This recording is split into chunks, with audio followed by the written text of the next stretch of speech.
हो जाता है। तो मैं जो सत्ताधारी पार्टी के पदाधिकारी हैं इनको कहता हूं, क्योंकि मैं तो सकारात्मक सोच के साथ राजनीति करने वाला व्यक्ति हूं, तो मैं उनको कहता हूं कि आप नकारात्मक सोच के साथ दौरा मत कराओ, सकारात्मक सोच के साथ दौरा कराओ और ये कहो कि यहां पर विकास करेंगे तो आप पार्टी कमजोर होगी तो आपका पैसा मिलेगा। मैं तो कहता हूं कि सीएम साहब का हर महीने 2 महीनों में क्या 1 महीने में दौरा होना चाहिए और जितना विकास पे हमारा डर दिखा के तो काम होना चाहिए। हमारा उद्देश्य सिर्फ राजनीति करना नहीं, मैं कहता हूं कि हमारा डर दिखा के काम ले आओ। मेरा फोकस रहा है, हमारे जो विधायक साथी उनको भी मैं कहता हूं हमेशा, क्योंकि कोई बात उठाने से पहले रखने से पहले हमको एनालाइज करना पड़ता है और बिना एनालाइज को हमें जानकारी नहीं हो पाएगा, जानकारी के बिना अपनी बात का कोई वजन नहीं रहेगा।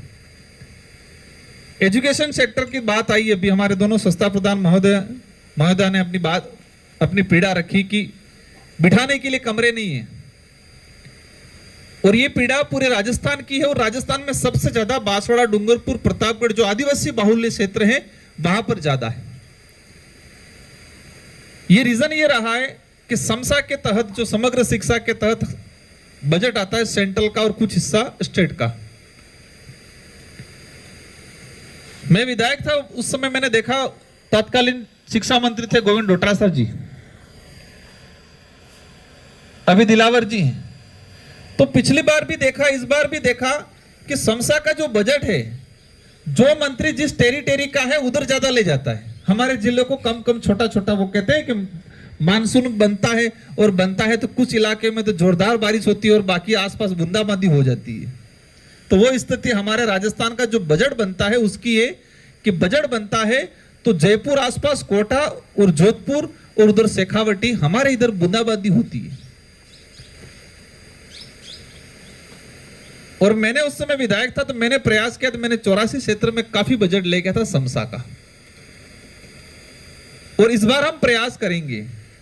मैं खुद वित्त मंत्री जी से मिला था, निर्मला सीतारमण जी से, वो मैं बात उठाता हूं बार बार वो सुनते कहते, मैंने कहा मैडम कुछ मत करो, हमारे इलाके में आर्थिक मतलब कहे कि शैक्षणिक क्षेत्र में भौतिक सुविधाओं के लिए एक आर्थिक पैकेज दे दो बड़ा, हमारा भौतिक स्ट्रक्चर मजबूत बन जाए उसके लिए आर्थिक बड़ा पैकेज दे दो।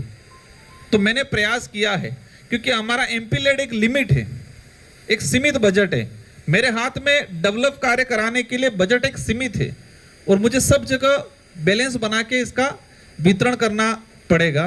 तो मैं प्रयास कर रहा हूं, या तो सेंट्रल से टीएडी का बजट या अलग से एक वित्त, और दूसरा हम प्रयास कर रहे हैं और इसमें सबको साथ देना है। ये माही और कड़ना जो डैम बने, हम माही की बात करें, 1966 में गुजरात गवर्नमेंट और राजस्थान गवर्नमेंट के बीच में समझौता हुआ। समझौता यह हुआ कि माही डैम का निर्माण कौन कराएगा, गुजरात गवर्नमेंट कराएगी।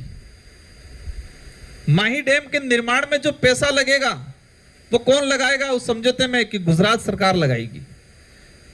और माही डैम से जो विस्थापित होंगे उनका क्या होगा, तो स्टेट गवर्नमेंट उनको जमीन या पैसा अलॉट करेगी।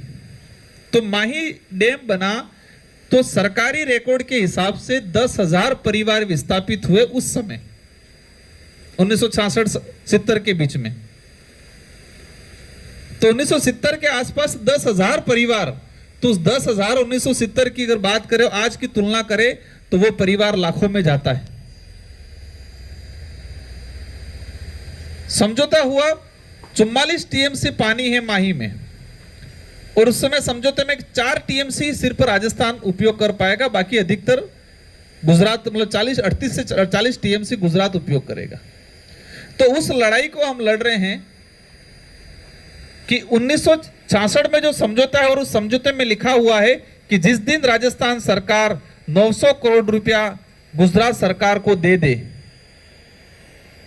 और नर्मदा का पानी गुजरात के 1-2 जिले हैं वहां पहुंच जाएगा, तो उस दिन राजस्थान सरकार माही का पानी उपयोग कर सकती है।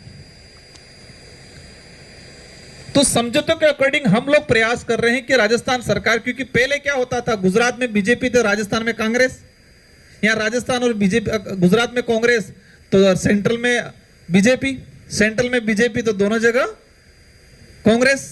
तो कॉम्बिनेशन कभी बैठा नहीं था। जब मैं कह के आया हूं तो डबल इंजन की बात चल रही थी, लेकिन अब तो ट्रिपल इंजन है। तो हमारा जो काम है वो ट्रिपल इंजन का काम है। तो आप करा सकते हो तो कराना है, और उस बात को मैं उठा रहा हूं। और ये कि सामाजिक और सभी समाजों को मिलकर सार्वजनिक मुद्दा बनाना है। ये मुद्दा किसी एक पॉलिटिशियल पार्टी का नहीं है, हम सबका है।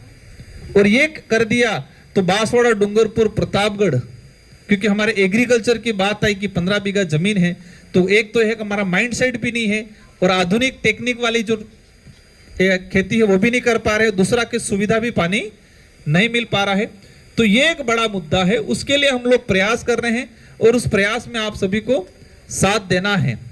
क्योंकि ये काम हो गया, क्योंकि हमारे लोग विस्थापित हुए, और लोग विस्थापित अपन देख रहे हैं, दानपुर, आज छोटी सरवा, उधर छोटी सरवण, कुशलगढ़, आज हालत खराब है। अपने यहाँ तो थोड़ी बहुत सुविधा है, लेकिन उस इलाके में काफी बुरी कंडीशन है। तो एजुकेशन और एग्रीकल्चर के लिए, सिंचाई के लिए, इन 2-3 बड़े मुद्दों पे हम लोग काम कर रहे हैं।